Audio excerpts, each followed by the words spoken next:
बिस्मिल्लाहिर्रहमानिर्रहीम अस्सलाम वालेकुम। आज हम बात करेंगे फ्लटर के यूज़र डिफाइंड फंक्शन के हवाले से। फ्लटर के अंदर जिस तरह से दूसरी प्रोग्रामिंग लैंग्वेज के अंदर चार तरह के फंक्शन होते हैं, फ्लटर के अंदर भी चार तरह के ही फंक्शन आपको मिलेंगे। एक टाइप का ये रहा, दूसरी टाइप ये रही, तीसरी टाइप ये रही और चौथी टाइप ये रही। पांचवी जो चीज़ें मैं आपको आगे आखिर में बता दूँगा। अच्छा, अब यहाँ पर क्या चीज़ है कि ये किस तरीके के फंक्शन होता है। पहली टाइप का फंक्शन ये है कि वैल्यू रिसीव नहीं कर रहा और ना ही वैल्यू को रिटर्न करेगा। सही है, ये मैं आपको भी एक्सप्लेन करूँगा तो ज़्यादा अच्छे से हमें समझ में आ जाएगा। दूसरी टाइप का फंक्शन क्या होता है, वैल्यू रिसीव करता है, ठीक है, और वैल्यू रिटर्न नहीं करता। तीसरी टाइप का फंक्शन ये कि वैल्यू रिसीव नहीं करेगा, वैल्यू रिटर्न करेगा। चौथी टाइप का फंक्शन ये है कि वैल्यू रिसीव भी कर रहा है और वैल्यू को रिटर्न भी कर रहा है। फंक्शन नेम में स्पेस नहीं आता है, इस चीज़ का ख्याल रखिएगा। स्पेस देंगे तो एरर आ जाएगा। अंडरस्कोर लगा दें या आप इस तरीके से फंक्शन नेम भी लिख सकते हैं। मैंने ये एन कैपिटल इसलिए लिखा है कि एक नॉर्मली जो एक स्टैंडर्ड है, वो स्टैंडर्ड ये है कि फंक्शन जब भी अगर दो वर्ड्स का फंक्शन होगा तो उसका सेकंड वाला जो वर्ड है उसका पहला करेक्टर कैपिटल होता है। ये एक स्टैंडर्ड है। अगर मैं इस तरीके से भी कर दूंगा तो कोई प्रॉब्लम नहीं है, हमारा एग्जीक्यूट प्रोग्राम हो जाएगा और इसमें कोई इशू नहीं है।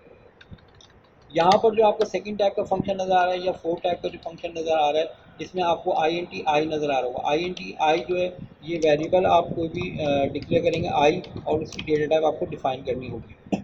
आप एक से ज़्यादा भी यहाँ पर वेरिएबल को डिफाइन कर सकते हैं।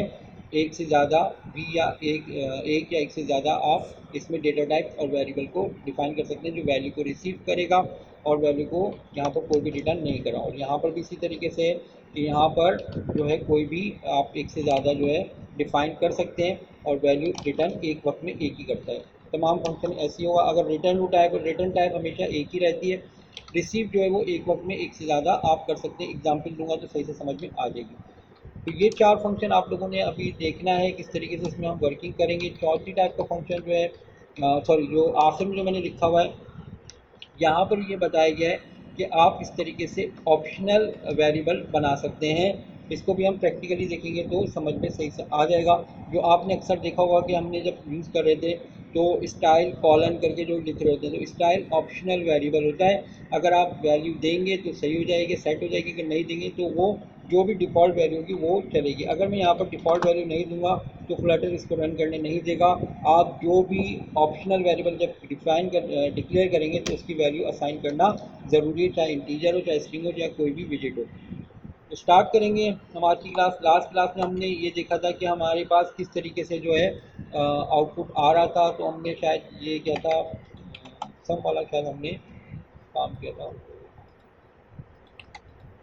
हमने जो है प्राइम नंबर वाला लास्ट काम हमने इस तरीके से किया था। खैर, तो ये हमारा प्रोग्राम था। हम इसको सारे को डिलीट कर देते हैं। हमारा जो भी काम था हम नई क्लास बनाएंगे और हमारा सारा कोड डिलीट हो गया। माई ऐप के नाम की क्लास में बना लेता हूँ, क्लास माई ऐप, जो कि एक्सटेंड्स होगी स्टेटलेस विजिट से। ठीक है, हमेशा स्टेटलेस विजिट से स्टार्ट करेगा। स्टेटफुल से आप फिर अगर करना चाहते हैं, ज़रूरत पड़ रही है तो आप यहाँ पर जो बल्ब आता है उस पर क्लिक करके स्टेटफुल कर सकते हैं। वो मैंने पिछले ट्यूटोरियल में डिफाइन किया था। ओके, तो यहाँ पर बिल्ड का फंक्शन होता है, आप सबको तो मालूम है, इंटर किया मैंने। यहाँ पर रिटर्न होता है, बिल्ड का फंक्शन रिटर्न करेगा। रिटर्न क्या कर रहा है, एक विजिट रिटर्न कर रहा है। आज आपको ये चीज़ सही से समझ में आ जाएगी कि रिटर्न क्या होता है। अब रिटर्न को खाली नहीं छोड़ा जा सकता। यहाँ पर हम क्या करेंगे, इस जगह पर हम कहते हैं कि रिटर्न साहब आप लेके जाएंगे मटेरियल ऐप को। ठीक है, मटेरियल ऐप जो है, मटेरियल ऐप के अंदर हमने यहाँ पर डिफाइन किया होम क्या होगा। होम हमने कहा कि स्कैफोल्ड होगा। ओके, और कंट्रोल एस किया मैंने। कंट्रोल एस करके मैं इसको रीलोड कर लेता हूँ, मेरा सब कुछ क्लियर हो जाएगा। जो भी फ्लटर की एप्लीकेशन थी वो सारी यहाँ से क्लियर हो जाएगी। ऑलरेडी इन प्रोग्रेस एरर आ रहा है। यहाँ पर वही मसला था कि मैंने इसको 2 मरतबा सेव करके जो रन किया तो उसका सही थोड़ा सा अब टाइम लेगा और टाइम लेने के बाद जो है फिर उसके बाद ये एग्जीक्यूट होगा। मैं इसको बंद करके दोबारा से चला दूँ। तो ये रन हो गया है और रन होने के बाद हमारे पास इस तरीके से ये ब्लैंक आउटपुट आ रहा है। तो यहाँ पर हम इस तरीके से कोई भी टेक्स्ट लिखेंगे, कॉलम लिखकर बॉडी कॉलम, कॉलम के अंदर हम टेक्स्ट लिख देते हैं चिल्ड्रन, और चिल्ड्रन के अंदर हम लिखेंगे टेक्स्ट। ये सारा रटने वाली चीज़ है और आप लोग को ये रटना पड़ेगा।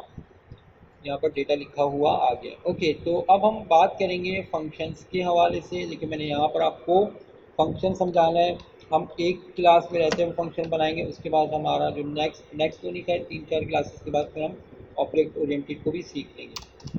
यहाँ पर मैं एक फंक्शन बनाऊँगा जो हमारा पहली टाइप का फंक्शन था, जो वैल्यू ना रिसीव कर रहा है और ना ही वैल्यू रिटर्न करेगा। मैं यहाँ पर इसको कंट्रोल सी करता हूँ और यहाँ पर कंट्रोल वी भी कर सकता हूँ, और चाहे तो आप यहाँ पर इसको लिख भी सकते हैं। वाइड फन नेम कर दिया मैंने इसका, और कोई वैल्यू रिसीव नहीं कर रहा। काम क्या है इसका, मैंने कहा कि काम है इसका हेलो आई प्रिंट करो, ठीक है। तो जब भी ये फंक्शन कॉल होगा, आखिर में देखिए सेमी कॉलन है, क्योंकि हम स्टेटमेंट के ऊपर काम कर रहे हैं, फंक्शन के अंदर काम कर रहे हैं, रिटर्न के अंदर काम नहीं कर रहे हैं, तो हमें सेमी कॉलन आखिर में देना ज़रूरी है। हेलो आई प्रिंट करेगा ये, हेलो आई प्रिंट करेगा। मैं फंक्शन कहाँ पे कॉल कर सकता हूँ, मैंने कहा कि जब मैं एक बटन बना लेता हूँ, बटन की क्लिक पे मैं कर लेता हूँ ताकि थोड़ा सा और ज़्यादा समझ में आ जाए। एक एलिवेटेड बटन बना लेता हूँ, एलिवेटेड बटन के अंदर मैंने यहाँ पर शायद इसको दे दिया टेक्स्ट, सबमिट लिख देता हूँ इसके ऊपर, और यहाँ पर मैं कहता हूँ लैम्डा कॉल करता हूँ। लैम्डा कॉल करके मैं बोलता हूँ क्या कॉल हो, फन नेम ऐसे ही फंक्शन बना दिया, ठीक है। कोई भी नाम आप इसका रख सकते हैं। कंट्रोल एस, जब बटन पे क्लिक होगा तो हमारे पास यहाँ पर कंसोल पर प्रिंट होकर आएगा हेलो आई। लेकिन ये काउंट मरला दफ़ा लिखा हुआ आ रहा है। ये पहली टाइप का फंक्शन है। जब भी इसके ऊपर बटन के ऊपर क्लिक होगा तो ये फंक्शन जो है ये एग्जीक्यूट होगा, और इसमें एक लाइन हो या 1000 लाइन हो, ये सारी के सारा परफॉर्म करेगा। तो फंक्शन बनाने का मकसद ये होता है कि आपने अगर बहुत ज़्यादा स्टेटमेंट को काम, इसको आपने फंक्शन बना के एक जगह रख लिया और रीयूज़ हो सकता है वो फंक्शन, बार बार आप उसको इस्तेमाल कर सकते हैं। सिर्फ फंक्शन नेम लिखेंगे तो वो फंक्शन जो है 10 दफ़ा कॉल हो सकता है। यानी कि अगर आप 5 बटन बनाते हैं, और ये मैं एक मिसाल दे रहा हूँ कि ये एक की बजाय 1000 लाइन का कोड है और 5 बटन आप बनाते हैं, तो 5 बटन पर आपको 5000 लाइनों का कोड नहीं लिखना होगा, बल्कि हर बटन पर आपने सिर्फ जिस तरीके से अभी लैम्डा कॉल हुआ है इसी तरीके से आपने फंक्शन नेम कॉल कर सकते हैं, और लैम्डा के बजाय फंक्शन के अंदर भी आप इसको कॉल कर सकते हैं। अभी मैं लैम्डा भी समझा दूंगा कि लैम्डा क्या होता है। ये पहली टाइप का फंक्शन हो गया। ओके, दूसरी टाइप का फंक्शन ये हो गया कि मैंने कहा कि INT x, तो वैल्यू आ रही है, तो मैंने कहा कि भाई प्रिंट करो $x को, ठीक है। तो जो भी आप वैल्यू इसमें देंगे, कंट्रोल एस करूँगा मैं तो अभी एरर आना चाहिए, क्योंकि यहाँ पर जो फंक्शन है हमारे पास जो कॉल हो रहा है, लेकिन एरर आ गया, इसके अंदर कोई ना कोई वैल्यू हमें देना ज़रूरी है, ठीक है। तो 10 दूंगा तो ये 10 कहाँ पर जाएगा, ये 10 जाएगा x के पास, ठीक है, और हेलो आई के साथ x प्रिंट हो जाएगा। कब होगा, जब भी क्लिक किया जाएगा।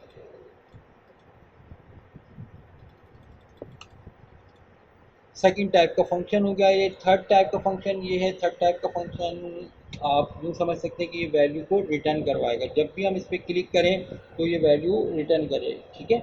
और इसकी एग्जांपल कुछ इस तरीके से दे सकता हूँ मैं कि इसको मैं कमिट कर देता हूँ, ये मेरा नल हो गया।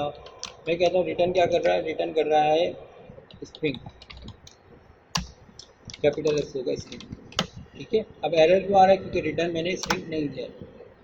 तो मैं यहाँ पे कहता हूँ कि रिटर्न करो क्या चीज़, हेलो वर्ल्ड, सेमीकोलन। तो जब भी फन नेम कॉल होगा ये हेलो वर्ल्ड जो है कॉल होगा।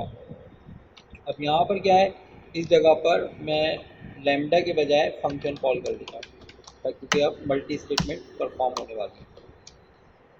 ओके, तो किस तरीके से फंक्शन कॉल होगा, कंट्रोल दबा के मैं स्पेस दबाऊंगा तो ये मुझे यहाँ पर ये भी मिटाऊंगा, और प्रेस के ऊपर कॉलन, और यहाँ पर जब मैं कंट्रोल स्पेस दूंगा तो लैम्डा कॉल करने फंक्शन में बोलता हूँ फंक्शन बना लो। तो फंक्शन के अंदर मैं लिखता हूँ कि स्ट्रिंग एक वेरिएबल बना दो वैल, और वैल के अंदर क्या नाम कॉल हो, फन नेम जो हमारा खुद का फंक्शन है, सेमी कॉलन आएगा, और फिर यहाँ पर मैं कहता हूँ प्रिंट करो वैल की वैल्यू, ओके, और ये कॉमा गलत आ गया। तो यहाँ पर क्या होगा, जब भी क्लिक होगा बटन के ऊपर, तो बटन के क्लिक हो फन नेम जो है वो कॉल होगा। फन नेम वैल्यू जो रिटर्न करेगा वो वैल के अंदर आएगी और प्रिंट कर देगा उस वैल की वैल्यू को।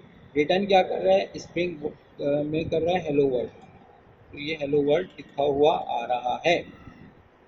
ओके, अब हम चौथे और आखिरी फंक्शन के ऊपर बात करेंगे, जिसके अंदर हम कहते हैं i n t x comma i n t y. दो वैल्यू हमने दी, हमने कहा कि ऐसा करो आई एन टी सी सी बराबर है एक्स प्लस वाई के। ऐसी एग्जाम्पल के तौर पर बता रहा हूँ। और रिटर्न करो सी को। ओके, एरर क्यों आ रहा है, एरर क्यों आ रहा है कि हम रिटर्न कर रहे हैं स्ट्रिंग और पास कर रहे हैं इंटीजर को, रिटर्न करवा रहे हैं इंटीजर। ये हम इंटीजर सी को रिटर्न कराएं और जब हमने रिटर्न टाइप क्या डिफाइन किया स्ट्रिंग, तो या तो नीचे में स्ट्रिंग कर दूं या मैं ऊपर इंटीजर कर दूं, जो आपको बेहतर लगे आप वो कर सकते हैं। कंट्रोल एस करूँगा, नीचे भी एरर आ जाएगा। क्यों एरर आया, क्योंकि रिटर्न टाइप है इसकी इंटीजर और पास करवा रहा हूँ किसमें, स्ट्रिंग में। तो या तो आप कास्ट कर लें या फिर आप इसके अंदर इधर आई एन टी लिख लें। तो वैल के अंदर आएगा, प्रिंट क्या करो वैल को। कंट्रोल एस किया मैंने, यहाँ पर एरर अभी आ रहा है। क्यों एरर आ रहा है, क्योंकि वैल्यू मैंने कुछ नहीं, यहाँ पे सिर्फ 2,3 देता हूँ। तो 2 जाएगा एक्स के अंदर, 3 जाएगा वाई के अंदर, ठीक है। और रिटर्न कर देगा जो भी इसका सम होगा वो सी के अंदर आंसर आएगा और सी की वैल्यू रिटर्न हो जाएगी। ये इंटीजर लेके जाएगा यहाँ पर, ये आया यहाँ पर, जो भी आंसर आएगा वो वैल के अंदर चलाएगा और मैं कहा प्रिंट कर दो वैल को। कंट्रोल एस किया मैंने, इस पर क्लिक करूँगा तो 5 आंसर आ रहा है, 2 + 3 का आंसर 5 आएगा। तो यहाँ पे 5 आ गया। ओके, अब उसके अलावा मैं कहता हूँ कि ऑप्शनल वेरिएबल है, ओके जी। और ऑप्शनल वेरिएबल के लिए मैं यहाँ पे कहता हूँ कि कॉमा ब्रैकेट में आई एन टी जेड कर दूँगा इसकी वैल्यू, ठीक है। अब एरर क्यों आ रहा है, क्योंकि ब्रैकेट में मैंने आपको कहा है कि ऑप्शनल के अंदर कोई ना कोई वैल्यू देना ज़रूरी है। तो यहाँ पर एक्स की वैल्यू 0 या -1 या कुछ भी आप इसकी वैल्यू दें, लेकिन दें जरूर यहाँ पर, ताकि अगर ऑप्शनल आप फंक्शन कॉल करते हैं फन नेम को और आपका जो यूज़र है वो कोई वैल्यू जो है नहीं पास करे, तो कोई डिफ़ॉल्ट वैल्यू तो हो जेड के अंदर जो इसको वो कॉल कर सके। तो मैं यहाँ पे कहता हूँ कि इसको इस तरीके से प्लस जेड, ओके। तो एक्स वाई कंपलसरी वैल्यू आएगी, जेड के अंदर कोई वैल्यू होगी तो 0, वरना जो है वो, चलो मैं 10 कर देता हूँ ताकि थोड़ा और समझ आ जाए। अगर मैं जेड के अंदर कोई वैल्यू नहीं दूंगा तो इसकी जेड की वैल्यू 10 रहेगी, सही है। और फिर ये एक एक्स वाई जेड सम होगा, सी में रिटर्न हो जाएगा इंटीजर, ओके। अब यहाँ पर क्या है, मैंने यहाँ पर कहा कि एक इस काम ये किया हुआ, दूसरा काम मैंने यहाँ पर ये किया हुआ। मैंने यहाँ पर वैल के अंदर वैल की वैल्यू जो भी हुई, हमने यहाँ पे सी की जेड की वैल्यू नहीं दी है ना, तो कोई मसला नहीं है। लेकिन अगर मैं यहाँ पे दे दूँ z is equal to 60, okay. अच्छा, इज इक्वल टू करके नहीं आएगा, कॉलन करके आएगा, जैसे आप लोग स्टाइल में करते हैं ना, इसी तरीके से यहाँ पर कॉलन करके। अब यहाँ पर क्या हो रहा है, 2,3, 2 गया एक्स में, 3 गया वाई में। जेड के अंदर वैल्यू पास नहीं करेंगे तो जेड की वैल्यू बाय डिफ़ॉल्ट होगी वो 10 होगी, ठीक है। तो 10 + 5 जो है आंसर 15 आएगा। तो पहली लाइन का आउटपुट हो गया 15, ठीक हो गया। और दूसरी लाइन का आउटपुट क्या होगा, दूसरी लाइन का आउटपुट होगा 60, यानी 10 जो है वो फिर रिप्लेस हो जाएगा 60 के साथ, और 2 + 3 5 और 60 + 5 65 आंसर आएगा। पहली लाइन में 15 और दूसरे में 65 आउटपुट आएगा। कंट्रोल एस किया मैंने, तो रिटर्न रन करता हूँ, देखिए 15 पैसा 15 एंड 65 ये आपके पास आउटपुट आ रहा है। ज़रूरी नहीं कि यहाँ पर आप 10 दे दें, आप यहाँ पर इंटीजर दे दें, आप यहाँ पर स्ट्रिंग भी कर सकते हैं, स्ट्रिंग। लेकिन आपको पता है कि यहाँ पर आपने इस तरीके से कोई, मैं कहता हूँ नन करना, ठीक है। तो रिटर्न टाइप जो है इसकी सी है यहाँ पर ना, तो कहता हूँ रिटर्न टाइप है स्ट्रिंग, ओके। और मैंने कहा रिटर्न करो, क्या रिटर्न करो, स्ट्रिंग रिटर्न करो, हो गया। $साइन में मैंने कहा कि क्या आ जाएगा, अच्छा स्ट्रिंग के साथ वेरिएबल तो दूँ मैं, एस दे देता हूँ, $S कॉलन कांस्टेंट आ गया, फिर मैंने कहा $C, $C। तो जो भी आपका स्ट्रिंग होगा वो अगर दिया जाएगा तो ठीक है, वरना नन के साथ आउटपुट आएगा। तो यहाँ पर अच्छा एरर क्या है, इसको मैं स्ट्रिंग करना पड़ेगा मुझे, ठीक हो गया, ठीक है, कंट्रोल एस। तो मैंने दोनों में एस नहीं दिया है तो आउटपुट देखा बस क्या आ रहा है, नन 15 नन 65, नन 15 नन 65। अगर मैं दे दूंगा, इसको देता हूँ ऊपर वाले में देता हूँ कॉमा एस, ठीक है, कॉलन हेलो, कंट्रोल एस, ठीक है, हेलो 15 नन 65।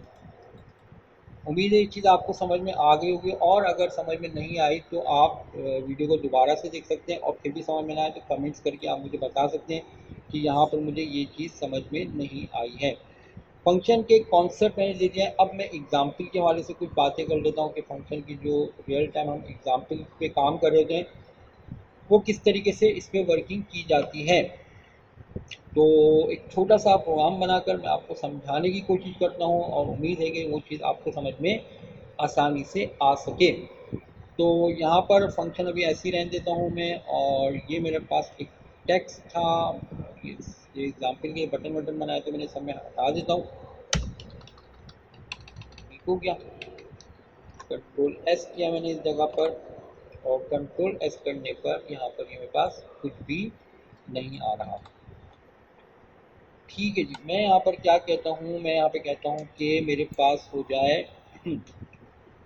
एक अदर कॉलम चिल्ड्रन, चिल्ड्रन के अंदर मैं चाहता हूँ कि कॉलम आ रहा है ना, ठीक है, तो कॉलम के मैं कहता हूँ रॉ हो जाए, रॉ ज़्यादा, कॉलम के मैं रॉ कर दूँ, और रॉ के अंदर मैं कहता हूँ कि एक कॉलम बने, कॉलम के अंदर एक इमेज आ रही हो कोई सी, ठीक है, और इमेज के अंदर जो है नीचे कोई टेक्स्ट आ रहा हो। तो हम इसको किस तरीके से कहेंगे, हम कहते हैं कि चिल्ड्रन में यहाँ पर आ जाए कॉलम, और कॉलम के अंदर मैं कहता हूँ कि चिल्ड्रन, चिल्ड्रन के अंदर जो है मैं कहता हूँ कि आइकन कर लेता हूँ, कोई भी आइकन, आइकन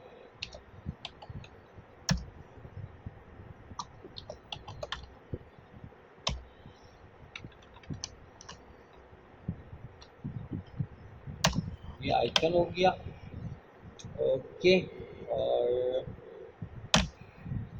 कॉमा, कॉलम के अंदर नीचे टेक्स्ट आ जाएगा, एक टेक्स्ट के अंदर आ जाएगा कोई भी data, hello data, control S करते हैं इसको, ठीक है। एक हमारे पास क्लॉक आ रही है और उसके नीचे हेलो डेटा लिखा हुआ आ रहा है। मैं एक एग्जांपल के तौर पे आपको बताऊँ, वैसे तो आप इसके अगर यूआई वगैरह और अच्छा करें तो बहुत एक लंबा फैली हुई चीज़ बन जाएगी। अब मैं यहाँ पे कहता हूँ कि मुझे एक और इसके बराबर में कॉलम चाहिए, तो आप क्या करेंगे, आप इस पूरे कॉलम को, ठीक है, कॉमा करके पेस्ट करेंगे, कंट्रोल एस करेंगे, ठीक है, तो ये एक के बराबर में एक आ जाएगा। मगर हम क्या करते हैं, हम कहते हैं कि नहीं भाई मुझे इसमें नहीं, हमें चाहिए फंक्शन के ऊपर काम कर रहे हैं तो थोड़ा सा और देखिए कितना ज़्यादा खूबसूरत और कितना रीयूज काम नज़र आएगा। अभी तो ये 2 लाइन का है, 200 लाइनों का कोड भी हो सकता है। तो मैं क्या करता हूँ, मैं कहता हूँ कि भाई चिल्ड्रन साहब में से ये कॉलम को उड़ा दो, ठीक हो गया। और मैं यहाँ पे कहता हूँ जो मेरे पास फंक्शन है जिसका नाम फन नेम है, और मैं इसका नाम कर देता हूँ माई, माई फन कर देता हूँ, कोई भी वैल्यू अभी फ़िलहाल रिसीव नहीं कर रहा। और इसका काम क्या है, इसका काम है रिटर्न करना। रिटर्न क्या करेगा, रिटर्न करेगा अभी ये चीज़, ठीक है, क्या रिटर्न कर रहा है, कॉलम रिटर्न कर रहा है, ओके, कॉलम रिटर्न कर रहा है। तो यहाँ पर ये देखिए कॉमा नहीं आएगा, इस बात का कॉमे के समय का एरर आ रहा है। और यहाँ पर हमने कहा कि रिटर्न टाइप जो इसकी हो जाए कॉलम, एरर रिमूव, कॉमा अगर लगा देंगे तो मसला होता है कि रिटर्न में एक वक्त में एक वैल्यू आती है ना, तो यहाँ पर ये समझ रहा हूँ कि 2 वैल्यूज़ आएंगी, तो इस वजह से ये एरर आएगा। तो कंट्रोल एस किया मैंने इसको, कंट्रोल एस करने के बाद जो है मैं इसको, फंक्शन का नाम क्या है, माई फन, ओके, ये देखिए माई फन नाम है इसका। तो मैं यहाँ पर चिल्ड्रन के अंदर जस्ट सिर्फ लिख दूंगा माई फन, ठीक है, कंट्रोल एस करूँगा तो ये देखिए हमारे पास ये कॉल हो गया, कॉमा अगेन माई फन लिखूँगा तो ये 2 आ गया। आप इसको लूप के अंदर लिखते हैं अगर for i n t i is equal to 1, i less than equal to 5, i plus plus, ठीक है। तो ये आप अगर लूप के अंदर लिख देंगे तो आपके पास ये 5 अलग अलग किस्म के बटन आ गए हैं। ओके, तो खैर मैं अब इसको बगैर लूप के काम करूँगा, थोड़ा सा समझाने लगा। यहाँ बस 4 इस तरीके से बटन आ गए। अब मैं ये चाहता हूँ कि डेटा में भी वेरिएशन हो। डेटा में वेरिएशन किस तरीके से, मैं कहता हूँ कि रिसीव करे कलर को, कलर, ठीक है, और कलर में ऑप्शनल कर दिया। देखिए आप देखिए काम किस तरीके से किया जाता है, कलर और कॉलम वेरिएबल नेम हो जाता है COL कर दिया उसको, ठीक है। और यहाँ variable name call is equal to default colour में कहता हूँ colours dot black, by default जो कलर होगा वो ब्लैक होगा, ठीक है। कंट्रोल एस किया मैंने तो ब्लैक कलर हमारे डिफ़ॉल्ट में आ रहा है। लेकिन अगर किसी को आप कलर दे देंगे COL कॉलन और मैं कहता हूँ कलर्स डॉट रेड, तो हमारा एक जो हमारे पास अच्छा यहाँ पर ये कॉल रेड किया मैंने, रेड यहाँ पर दे दिया।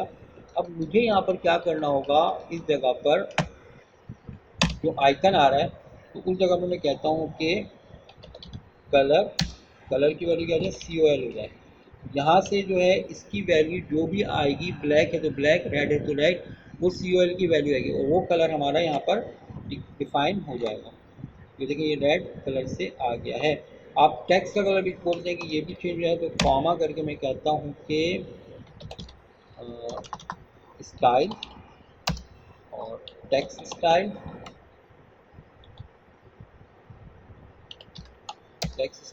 और कलर COL, कंट्रोल एस। तो ये देखिए इस टेक्स्ट का कलर भी रेड कलर का हो गया है। आप चाहते हैं कि मेरे पास जो टेक्स्ट आ रहा है हेलो डेटा वो भी मैं जो है कस्टमाइज हो, तो कॉमा करके मैं यहाँ पर कहता हूँ स्ट्रिंग और str वेरिएबल, इसका नाम मैं कर देता हूँ हेलो IHI। अगर आप देंगे str में वैल्यू, मैं यहाँ पर हेलो डेटा लिखा हूँ ना, मैं यहाँ पर str लिखूँगा। अगर आपके पास, इसको मैं लाइन में चेंज करूँगा ताकि समझ में आता है, अगर आपके पास str में वैल्यू आएगी, ठीक है, तो वो आएगी, नहीं तो हेलो IHI लिखा हुआ रहेगा, ठीक है। तो मैं यहाँ पर कहता हूँ कि इस जगह पर मैं कह देता हूँ कि वेरिएबल का नाम क्या था, हमने रखा है str, तो मैं यहाँ पे कहता हूँ कि str कॉलन लिखा हुआ जाए फ्लटर, ओके। दूसरे वाले में लिखा हुआ आ जाए पाइथन, ठीक है। तीसरे वाले को मैंने नहीं असाइन किया और चौथे को मैं कहता हूँ C#। कंट्रोल एस, सबको कलर कौन सा है, देखिए ब्लैक से आ रहा है। अगर मैं चाहूँ इसका एक दो ऑप्शन देना तो मैं वैसे भी करूँ कलर, चौथा कलर कॉल हो जाए colours dot blue, control S. तो ये हमारे पास देखिए ब्लू कलर में इस तरीके से आ गया है। तो ये ब्लू कलर हो गया, ये रेड कलर हो गया। आप चाहें तो इसमें चीज़ों को चेंज करें। बात सी वो सिर्फ समझानी ये है कि आप इस तरीके से फंक्शन के अंदर आप चीज़ों को फंक्शन बना लेते हैं तो आपकी खुद की आसानी हो जाती है। देखिए यहाँ पर ये काम जो था, अगर आप एक लम्हे के लिए सोचें कि फंक्शन नहीं है तो यहाँ पर क्या होगा कि आप ये वाला जो काम है जो कितनी मेरे ख्याल से ये 5 लाइनों का काम है, तो ये एक लाइन वाला जो काम है वो 5 लाइनों में कर रहे होंगे। मैं जो एक एग्जाम्पल दे रहा हूँ ना, 500 लाइनों का भी फंक्शन होता है, तो वो आप रीयूज़ इसको कर सकते हैं। तो उम्मीद है कि आपको ये क्लास जो है समझ में आ गई होगी।